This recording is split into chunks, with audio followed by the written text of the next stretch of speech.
You are watching CIOTV by Enterprise IT World, a production of Accent Infomedia. Toughest job.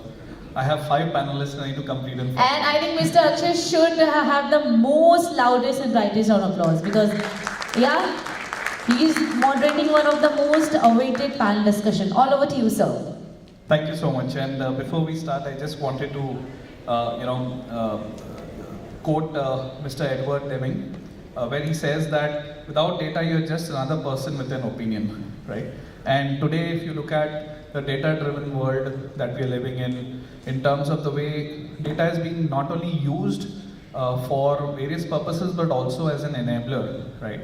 And when you talk about an enabler, we've seen how data has been, used for, various examples. If you look at supply chain, you look at customer experience, you look at people experience, or even cost optimization, or there was conversations around using data from an AI, ML perspective, cyber security standpoint, and so on and so forth, right?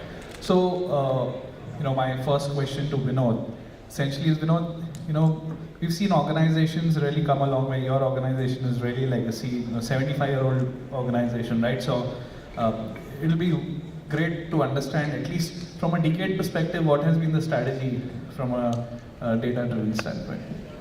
Hello. First, thank you very much, CIO 500, and it's an honor to be here with everybody. So, I work for Patel Engineering. I'll just give you a little background about the company so you'll get things in perspective. We are a 75-year-old company, and we make dams and tunnels and roads.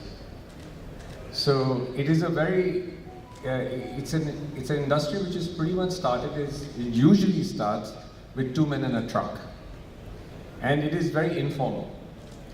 And that is where we were till we went public.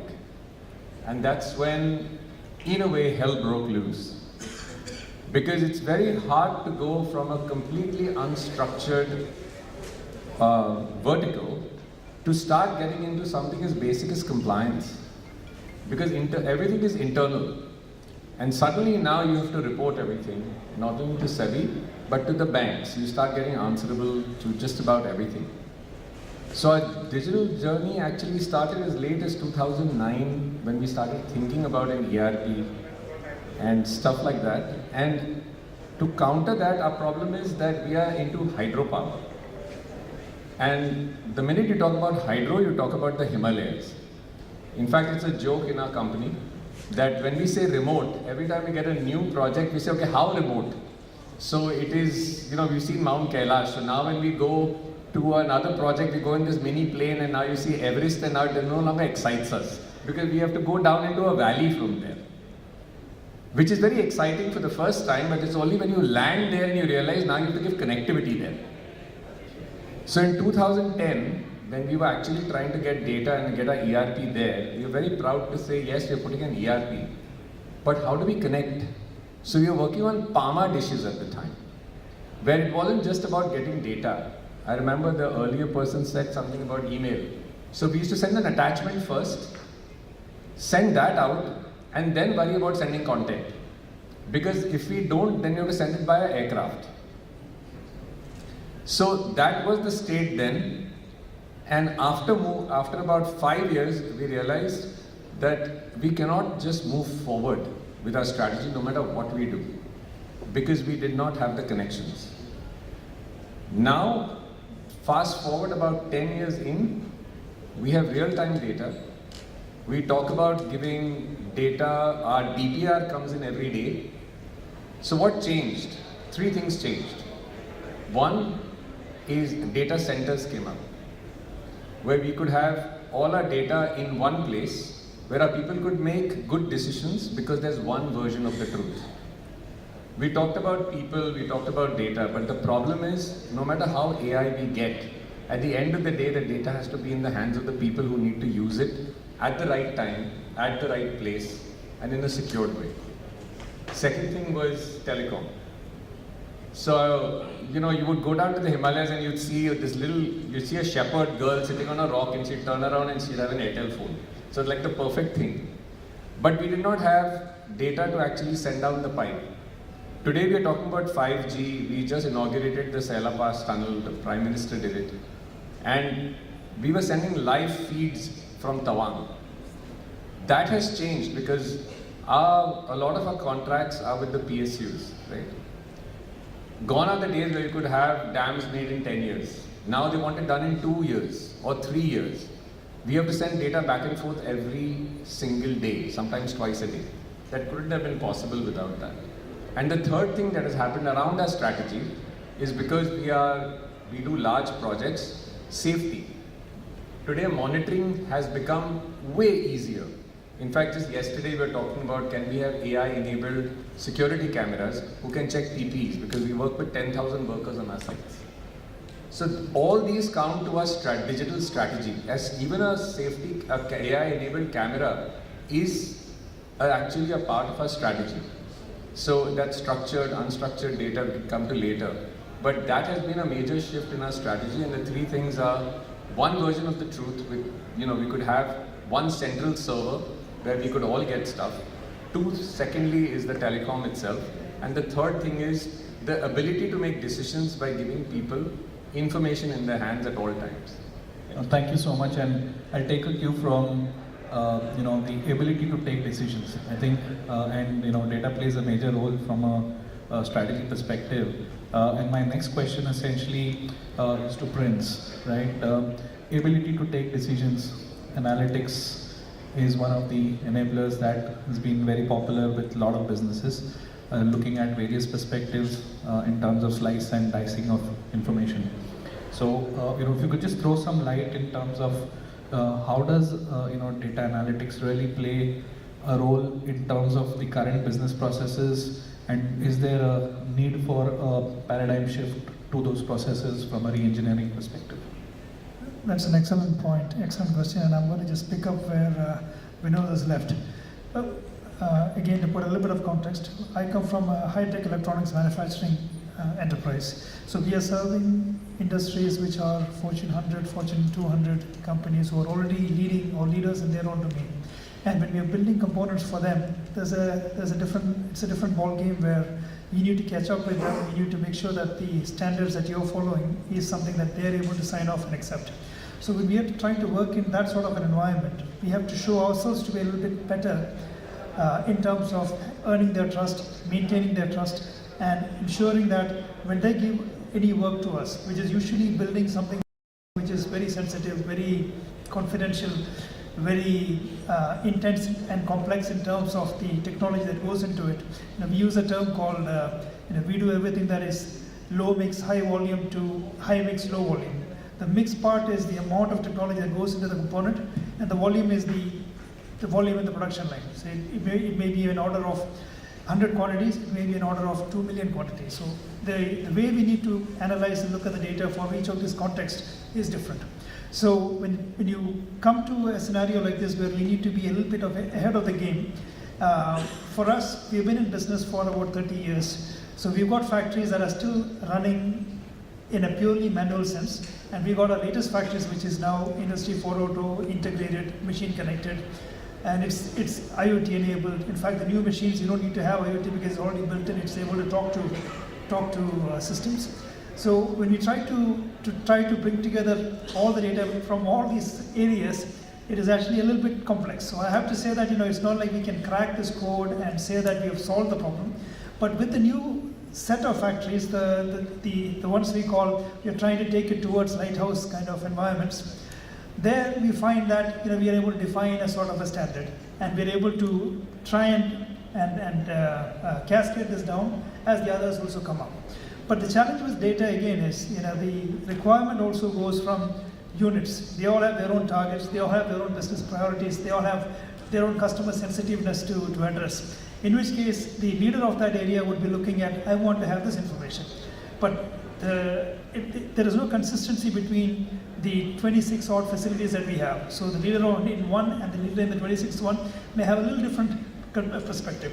But what we try to do is we have to now, as IT leaders, digital leaders, we try to bring in a common plane so that all of you, there is something common in search of analysis, KPIs, reports. There are unique things that is needed, but a standardization on terms of data. It's also a sort of maturity that you bring into the organization. So initially you start off with MIS, then you went to dashboards, now you got to play with a bit of AI. So how do you actually bring in some sort of standardization to say how do you leverage this the right way? Otherwise each one will try to bring in something which is going to help them. Each one is going to try and do something which is going to uniquely help them, but the rest of the organization is not going to benefit. Plus this is going to become almost like a shadow IT activity. So to manage all of this, you need to make sure that you have a bigger view, wider perspective, and you factor in all the elements that comes in.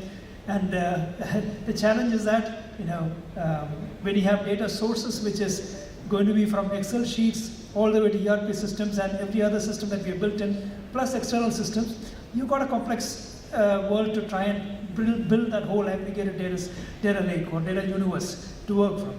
So this is where the challenge is, and I would say that the effort is still in trying to get this concept to work, get to the point that we have consolidation. Everybody loves that word. All the solution vendors also say we are consolidating. I still have to say financial consolidation is the only thing we have achieved, but all the other consolidation is still work in progress. So these are the things that I battle with. But at the same time, the focus is we have to bring everybody onto some certain common language. Otherwise, a group which is going to be disparate, it's going to be hard to manage. Plus the common data language that needs to be brought, that also needs somebody to step up there and handhold and say these are the levers that needs to be used, and it can't be all left independently. Because there's other factors that comes into consideration, security, intellectual property, etc., etc. So I think data unification and interpretation is what you alluded towards, and I think that's a fantastic point. And I would like to also pick up a point on, looking at data quality and accuracy, and no better than you, Sanjay, because the business that you are in, right, data accuracy and data quality is extremely important. While you keep, in today's day and age, we've been playing a lot with the data, AI, and we've been doing a lot of jugglery there. So how do you manage the data accuracy and the quality? Maybe I will not speak about our organization because I have multi-domain experience. So I'll try and give you the prospects in terms of quality of the data. I think earlier we used to have a concept of gut feel. Okay, we used to use experiences, and on the basis of experience we used to take the decisions. Okay, the data was available, but what is to be done with data was not available. From there, we moved to start storing the data. And then we realized we need large storage. So today with the computing facility, with the storage facility, we are able to analyze the data much faster.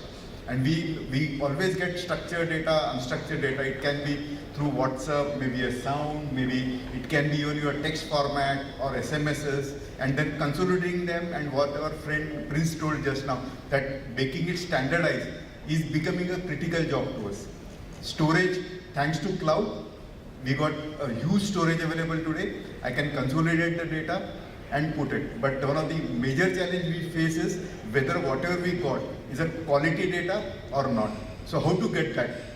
Okay, but I think one thing is, I think we need to have some standard set as a templatization. We have to templatize the data and get the data in place so that it becomes easy in terms of analyzing the data. Otherwise, I think like today, if I'm calling the people, we get the voice data, we need to check whether it is coming with the right frequency. If I'm sending the WhatsApp data, whether I can just input a bot into it so that I can get the right answers to the questions of the people, so that I can store it and then I can use it for further analysis. In fact, that will help us to understand the data better, and then I think we can move from a stage of data entry operator to a decision-making level. Thank you so much for that. My next question is to Abhijeet. Abhijeet, could you help us with some examples where certain data-driven strategies have really helped improving your company's performance, and if there are any? Yeah, Akshay, thanks for having this conversation. See, I was amazed, right? I am exactly the opposite side. You all are technology guys and I am from the business side. And using data for a business strategy. So when I can see your struggle, when you're saying that I can understand your struggle, when you're saying that it has to be quantified, it has to be in a structured way, it comes to us in multiple formats, and then we in an Excel sheet and in all those different formats, right? So while I have been fortunate that my organization has structured it in such a way that when we get it, right, we have to create it in such a way that the sales guy or the customer service guy can use it. I'll give you an example. And if there is an outage, right, like if Vinod has put up a setup in a valley and there's an outage and my sales guy is going to meet him to sell for a new, so I want a heat map saying that Vinod is upset, right? If you go there, you're not able to get any sale. So we have created those data lakes, what Prince was calling out. We have been able to create those analysis, and we are almost close to those real time. So our objective or our strategy was very simple, right? First to analyze the data, diagnose it, and then maybe create or chalk out a framework, right, on the customer basis or on his heat map basis, and then maybe do some cogent actions, right, an actionable plan which he has. So this has been our plan, and this has been what we have been executing for last almost 3 years post-COVID, right? And we have got. When we are doing some deals which are say 10 mil and above, right, we were really struggling on the conversion of those deals. But this analysis of this data help us to get our alignment correct. And because of that alignment, right, because of those heat maps, what has been happening in last, say, a quarter or so with the customer, our success rate has increased. Same way when we look at the data from the customer service point, we were looking at, we came up with how do we predict that customer might churn out, right? What is the strategy? So when we got 55 similar bars, right? When we put it in a chart, we got 55 similar bars. So there was no variability. Then we went on, clustered those bars, and we were able to bring out those predictive elements which have helped us to reduce the churn. Our churn has come down less than 2%, right? That's how it has impacted. And it has impacted the customer also. Our engagement with the customer, understanding of the customer has increased. Yes, there are challenges where we are facing. What is it a causation or is it a correlation? Those kind of challenges we are still facing. I'm exactly 180 degree from what you guys are. I hope this helps. No, absolutely, and a step in the right direction is what I would say. With obviously enough potential to explore more. Right, is what, and I think while we speak about so many areas from a strategy, business perspective, using data as an enabler, I think one of the very important areas, which generally CIOs call it as their rear view mirror, is the legal and compliance, right? And Khushbu, thank you for joining us on the panel and saying a yes to us at the last minute. But it's an important aspect for CIOs to say that while CIOs are endeavored to kind of support the business and help the organization to meet the business strategy and objective. What are the legal and compliance perspectives that CIOs must take into consideration and keep a vigil on at all times? All right, thank you so much. I think it's good that I'm speaking at the last, because there's no denial listening everybody from different industry, the importance of data when it comes to your strategizing your business, importance of data when it comes to customer acquisition, for better experience for customers, for strategizing any kind of new product, or for the examples that Vinod and others are giving. So there's no denial when it comes to data and the importance of it. And when it comes to data, countries, regulators also realized that data is something which is very important. Important can be for a lot of other aspects, but you are driving your business on data of data subjects, data principles. And those data principles need to have certain rights in place. And that's where I think India has been one of the latest countries of having its own data protection laws. the data protection law clearly talks about. So now, till now, last 10 years of your journey, you were thinking of how to transform your business and making it more data centric so that it can be more smooth in strategizing, in running the business. But today where you stand is, you will have to have one more process when it comes to utilizing that data, and that's purely consent. The explicit consent of the data principal whose data you are utilizing it. If you don't need to have an explicit consent, then there are aspects of anonymization, encryption, so that that data doesn't become personally identifiable. Now, if you don't do so, there are aspects like up to 50 crore of a penalty by just non-compliance of not taking a consent of a data principal. That's where we stand right now. There are 10 more data subject rights over there, right from right to be forgotten to right to access the data. So imagine today you have one entity which has got 40 subsidiaries and 150 third-party vendors. You're sharing that data at all these places. Now today I exercise my right that I need a right to access to my data. Any one of you can tell me that you can actually give me that where all places my data is there and what all data of mine is there with you? No. Tomorrow if I say, I need to exercise my right to delete, right to be forgotten, which is one of the very crucial fundamental right, part of your fundamental right of right to privacy. Can you exercise that right? If you can, let's say, you would not be able to do that for all those other 40 entities of yours and 150 vendors and make sure that it is done. But what law says today is liability is yours as a data fiduciary because you have taken it from me for purposes A, B, C. And if I'm asking you to delete for, let's say, B and C, you need to delete it. And you need to make sure that it's deleted from all other places wherever the copy has been made. Not doing so, per non-compliance is up to 50 crore of a penalty. Now going a little more step ahead, let's say you're not just in India, but you're in different jurisdictions. Or you're dealing with different jurisdictions, or you're taking data of different jurisdictions and processing it over here. There can be any kind of formats. Now you need to understand cross-border data sharing. You need to understand what kind of nuances you have to put it in your contracts. Is there a contractual liability? Are there regulations over there which bind you to take data? Like for example, Europe doesn't allow its citizens' data to be outside European jurisdiction. Then let's say data retention policies. Like for example, PMLA says that you need to take care of data and you need to keep the data for 5 years. RBI says you cannot get the financial data of Indian citizens. There are portions to it which cannot be outside Indian jurisdictions. DPDPA says nothing like that. Have your contractual understanding and you can share the data. So you have enough and more of things that you really need to understand that yes, data is important, very crucial for your business strategy and development, but you need to understand this aspect as well because nothing doing if you start getting penalties by penalties from not one country but maybe numerous countries for not one non-compliance but maybe unlimited non-compliances, and you can continue to get into that battle, and those penalties are pretty much high.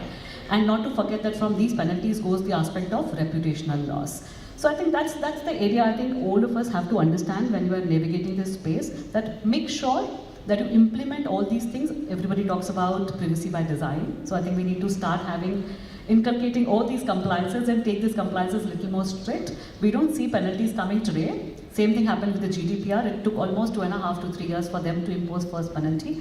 We will also take that journey, but it can't be a one thing that you just do it right away, that tomorrow you can be compliant, because the compliance and the kind of thing, it's a journey that you have to have, and you need to have that in your systems. So I think that's about it. I think very valid points, and thank you for sharing that, because as we move forward in terms of meeting our business objectives, it's very important to have those brakes and understand how to use the brakes. And as we say, brakes are not to stop the car, but they're actually to accelerate the car, right?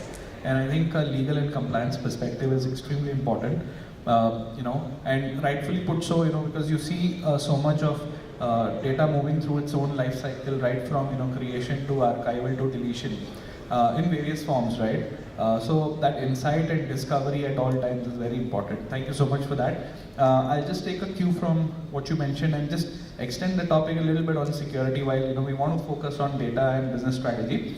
But I think security is another important aspect. And my question to Vinod, you spoke about data accessibility. You spoke about how the information actually shifted, and you saw right from legacy to advanced tech.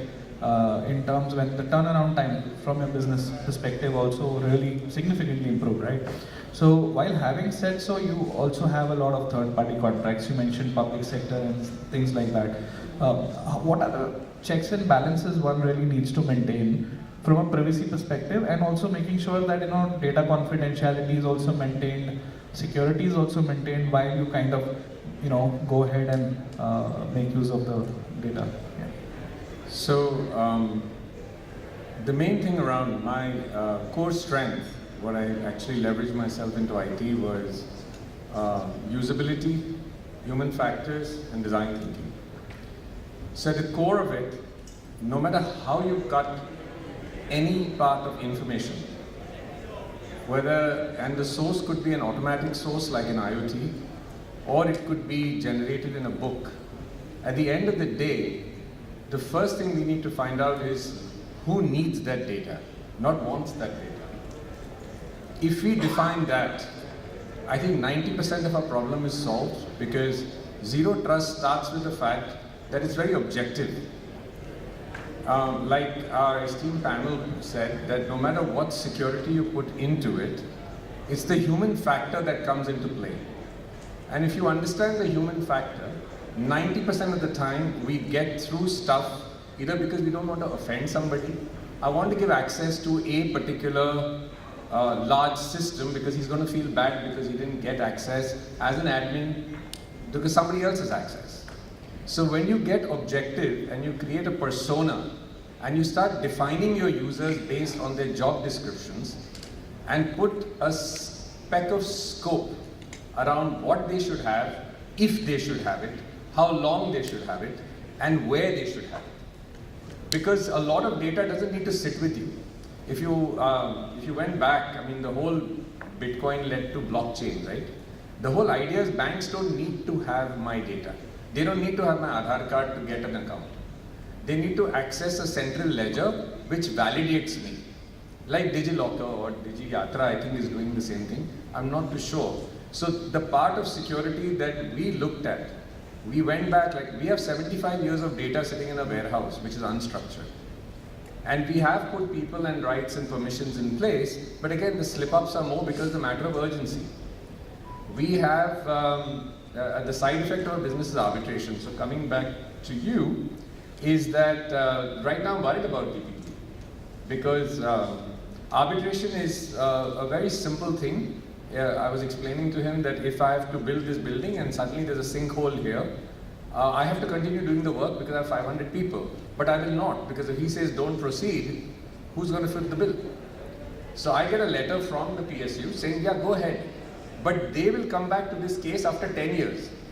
And I have to give all the numbers of the people who are working for this project so I can recover the costs. So if I'm going to go through DPDP, I have to call all of them up and say, can I give your name out there? Or no? I don't know, so as I'm saying. So it gets complicated with multiple things.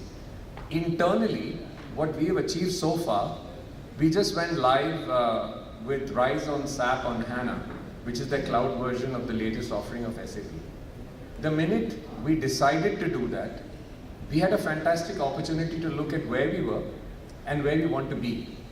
And the delta in between was the struggle, and that struggle was solved only by one thing. We went back to the drawing board and we said, who is going to get the role, and let's define what access they have.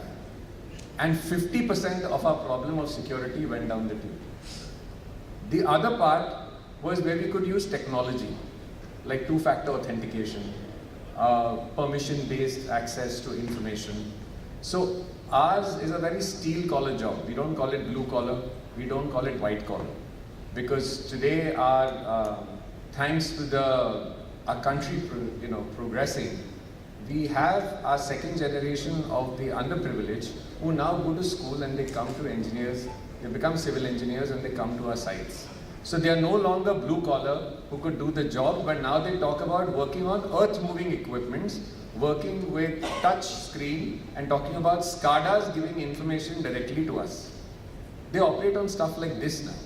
But then again, the sensitivity of the data, should they have it out of privilege or right, or persuasion or pressure, all those come into play, and we've mapped it down, and it's an ongoing thing. In fact, we just come out of a meeting today where we are talking about if we have to move to another project of an AI, it opens it up to anybody having access to any information they are asking, because none of the vendors that we've talked to, honestly, whether it's Copilot or Joule in SAP, really knows how it works across their data. It's too native. So that is going to be one of our ongoing challenges, that even vendors don't know your use cases. Everybody is selling you some stuff, but they don't know how to apply it to your business in all the scenarios where you could be vulnerable. So as far as our security concerned for where we are planning to go, I don't think we can stop at one point. Our data is crucial, and I think all our applications, until we don't thread them together and see who should have access at what time to make the right decision, this is going to be an ongoing challenge. Thank you so much. I think you laid out the tenets of zero trust very well, in terms of, always authenticate at all times, look at the access controls and have absolutely no trust, right? And I think that's the principle of zero trust. Next question to Prince. Prince, what role does artificial intelligence and machine learning really play in your data strategy? I was going with the flow, and I had something already made up in my mind on what I wanted to say, but I got lost in the conversation. So now I'm asking my brain to work like ChatGPT. It's called as unlearning and relearning. and come up with an answer. I mean, the reason I also say that is, the reason I say that is, there are a couple of things here. I had a conference last month where a keynote speaker actually sent me the PPT saying that this is what I'm going to speak about. He came to the conference, and then midway through the conference, when it was his turn to go and speak, he actually said, I can't use the presentation because I've got a whole new set of content to speak about. For 30 minutes he spoke about something else which is actually very relevant. So what I'm saying is, in some sense, ChatGPT is also making us better, but our brain was already good. It's just that makes us realize it's much better. But I want to go back to that question again. Can you repeat that? Absolutely. So, what is the role that AI and ML plays in terms of your data-driven strategy? Okay. So now I'm going to home in on that based on the place where I come from. So since I already mentioned, what is the industry that I represent, for us the challenge is, at the end of the day, customer is important. My factories are important, my employees are important. The supply part and the demand part. The way I can merge these two, and if they can meet at a point where I can constantly keep it going and ticking along, then things are good, right? Supply and demand. Now, to do that, we have a lot of tools in place. ERP came in, MRP came in, all of that, but things have changed now. Right now, demand fluctuates quite a bit. And for me, when I mentioned earlier about, if anyone listened, I said I have low volume, high mix, and I also have high volume, low mix. And I have everything in between. So in my factories, I produce 1,000 plus finished goods, different products, 1,000 different products every day. Now, which is not easy, which is crazy. In fact, some people would argue, why do you do a business like that? But the uniqueness is we are the only ones who do it. So people come to us and continue to give us that business. But then we have taken on the responsibility to manage that complexity, which means if I were to do one product, if I were running an iPhone factory, I know that all through the year I have produced one iPhone 15, that's it. The supply chain challenge for me is far less than the kind of challenge that I have when I have 1,000 different products. That means I've got 1,000 products multiplied by the material that needs to come, multiplied by the number of suppliers. That means the risk over there of everything going wrong is extremely high.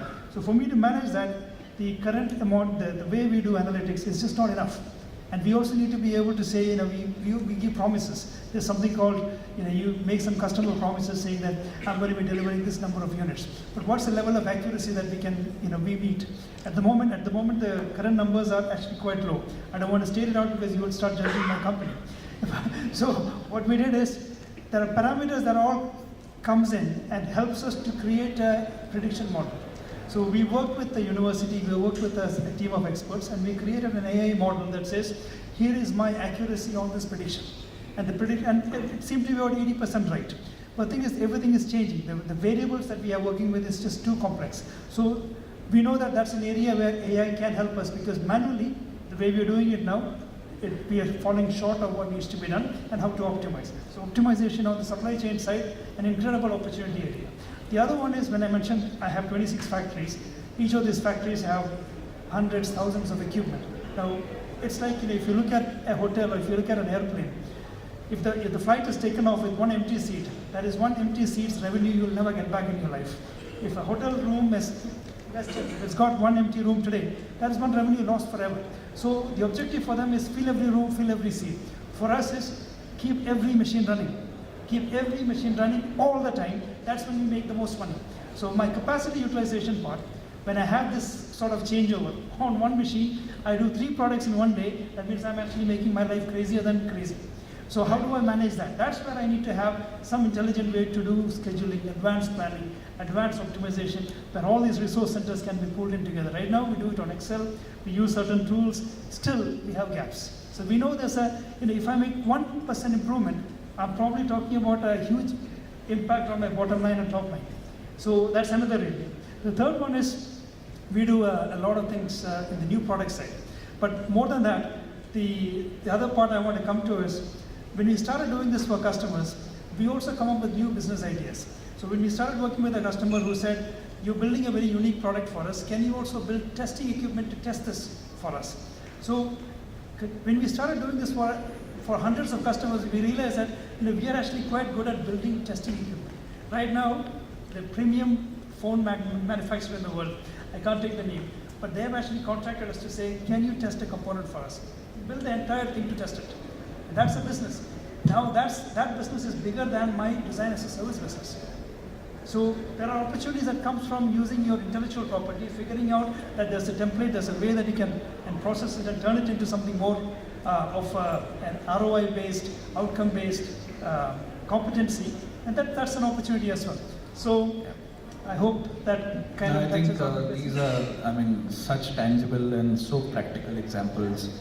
Thank you so much, and we would love to hear from you maybe throughout the day. I hope this panel extends, but obviously because of paucity of time, I'm sorry to interject, but maybe offline, love to hear from you, Prince, on your thoughts. My next question essentially is to Sanjay. Sanjay, customer experience, right?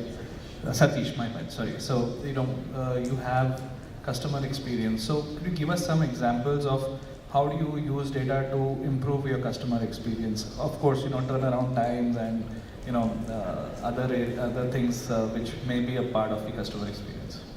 So I think one way I always feel like, I think as we keep talking about, that we always get structured data as well as unstructured data. Organizing such data is a big task. And then when you talk to a customer will come back and say, I already WhatsApp you the message, why don't you check on that? Somebody will say, I called your call center, but I'm not getting any information. Okay, now consolidating such data and putting them into the system and even providing that data online to the customer is going to be one of the biggest challenges. I think every industry today facing that. How can I satisfy my customer? Giving the good UI experience and UX experience, how I'm going to organize my data on the screen, how user can get all the information he is looking for, or can I allow customer to customize the screen as per his requirement, is going to be the key with the time. I think that will actually help us to improve the customer satisfaction. That is what I feel. Thank you so much. That was a very crisp answer, but really appreciate. My next question is to Abhijeet. Abhijeet, future trends, right? You've spoken about what's happening today. What is the immediate outcome from a business standpoint? Could you throw some light on some of the future trends that your company is adopting, and how you feel? What are some of the tangible benefits that business would essentially gain? Yeah, I'll attempt. I think the other guys are more competent to answer this. The nuances which Prince was talking are so complex, right? And from my how we view the business, or from how we do, right? It's not as complex as was Prince was calling out, right? For us, it's simple. Our major challenge right now is to democratize the data. The last guy should get that data, whether privileged access or the need-based access. That's where we are struggling, and we are trying to put it in play. We have got some tools, we have developed some apps, and that's how we are looking at doing it, right? The second part is on the soft skill part, right, where we are trying to put the trainings in play, sensitizing. We heard the earlier panel speak that the probe will be always out there, right? Just to sensitize people. That's the second part we're doing. And on slightly futuristic or maybe slightly where we are still under developing, what we are trying to do is that we are trying to put AI and machine learning models where ours is a very repetitive business or a subscriber-based model, right? So we are trying to put the past learnings into play so that it's more predictable for us and how we can use it more effectively, how our productivity can be increased, that. And we are trying to get as real as possible, right? Right now, maybe we are 24 hours away from the real-time data, but we are trying to get as real as possible. Like Satish's problem is right? You have a problem where now somebody has WhatsApped me or somebody has called me at the call center, I don't know. Right? There's a gap in when I'm reaching out to the customer. So this is what we are trying to do. Right now, this is in the play, right? These three things. If I have to summarize it, first is how can I democratize the data without, without any intervention there or safely. Second is how do I use AI and ML models to be more predictive.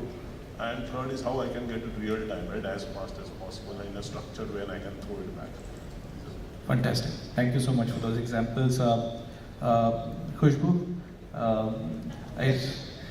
again, we would love to hear from you. Absolutely. So, Khushbu, let's talk about ethics, right? Because, what is the line where we need to draw in terms of usage of information, and what is the boundary of ethics and, from overall accessibility perspective? Let's understand ethics. See, ethics is something all of us should have done it the day we started using the data. Making sure that the persons whose data we are taking, we take their permission, making sure that we keep the data so much secure, making sure that whenever the data was being breached, we make sure that the information reaches to the right person so that he's not duped by cyber criminals utilizing that information. So those were the ethics that we were talking about, that we use the data for purposes we have taken, not for A, B, C, D, other purposes. That we share the data with legitimate people and we share it, we make the other party whose data is utilized informed that we are using your data and we are sharing your data with 20 more entities. Making sure that the 20 more entities also comply with the same standards and ethics. Those were the ethics. But you have to run the business, data is important, the cost is very high when you talk about this ethics. So let's go a little, ethics is a little this side, and let's talk about all this has converted into law. Now from this, everybody was talking about AI and how AI is transforming, and we cannot deny that aspect. When you talk about business, when you talk about security, when you talk about even law, pick up any area and you have to inculcate AI in your systems. And everybody is doing so, and I think I have audience here which is CIO and CISOs, and the biggest concern which all of you have is with respect to biasness. How do we address? The second concern that should come to you is, I'm again coming on consent, because you need to understand how that consent was taken. You're utilizing data sets, you're utilizing third-party vendors for providing you algorithms, for providing you AL, artificial intelligence models. You need to make sure that proper consent was taken, the consent was being taken properly. These things have to be taken care of. Now you can't do that yourself. You make sure that you put that in the contract, transfer that liability to that, transfer that obligation to the third party. Now let's say any one of you who are in the process of making that and becoming a third party vendor, make sure that you comply with all these things. Because sooner or later, today we are still again in that growing stage. We were what we were 10 years back. Today again with infuse of this AI and technology which is coming in, we are again stressing that we need to catch hold of this technology and make this technology best use of us, because then we'll be 10 years back. We are again in the same situation. Again 5 years later, we'll be flooded with challenges which would be legal challenges, not ethical challenges, not governance challenges, but all these challenges. One small example when it comes to biasness, let's say tomorrow your algorithm talks about and starts giving information which is biased. Now, biased can be with respect to sex, with respect to color, with respect to religion, with respect to ethnicity. It can be any kind of biasness. Now, that will put you into a legal trouble. Now, there you can't say that, oh, where did I get the data? Who was the third? And then how do you transfer that liability? So you will have to make sure that from now on, today is the start that we are inculcating this technology into our systems. You make sure that you have all these things in place when it comes to transparency, accountability, fair use, and legitimate consent and rights which are being protected of data subjects whose data sets are being utilized. I think that's something which is very much important today. Do not ignore this. Ethics are the one which brings in legal tomorrow, and you will land up in a soup. Times are already up, so I'll stop here. Thank you so much, and very quickly, I'll just take 30 seconds to summarize, what we discussed today. And we spoke about business strategy. We spoke about how data can be an enabler to that strategy. We spoke about enablers such as AI, ML, fantastic examples given about how the strategy moved across a decade. Fantastic examples on top line production and so on and so forth, and how data can actually help us to meet those objectives. Customer experience, data quality, right, accuracy, strategy from a next standpoint, and security, and of course legal perspective. I think I am really so happy. I'm going to go and see my notes and double triple click on those, so I feel like a enriched student right now. And as they say, if there is a data smoke, the business is burning. In a very positive connotation, the business has to keep running. And with that, thank you so much for the panelists to share your lovely insight, and thank you for the audience for being patient with all of us. Thank you. I think one of the important things which we keep missing, that earlier data was the property of IT. Today the data is the property of everybody. So everybody has to learn to take care of the data. So whatever compliance we keep talking about, they are compliant to all of us, including IT and non-IT people. Thank you so much. Well, a round of applause first of all for them, and also may I request once again Mr. Sahu kindly be on stage with his lovely book which talks about how failure helps you to grow. So what a lovely concept to talk about. Can you help me to welcome Mr. Sahu once again on stage in order to felicitate all our esteemed speakers and our moderator with the book. I think books are the best gift, isn't it? Because it's like you're giving wisdom, or I have to say, like knowledge, or maybe experiences of someone of like 10 years, 15 years, and you can learn it in like 2-3 hours. Yeah, please, and come ahead. Just open the book, and so let's have one group photograph together. Please come ahead, 2 steps ahead, please.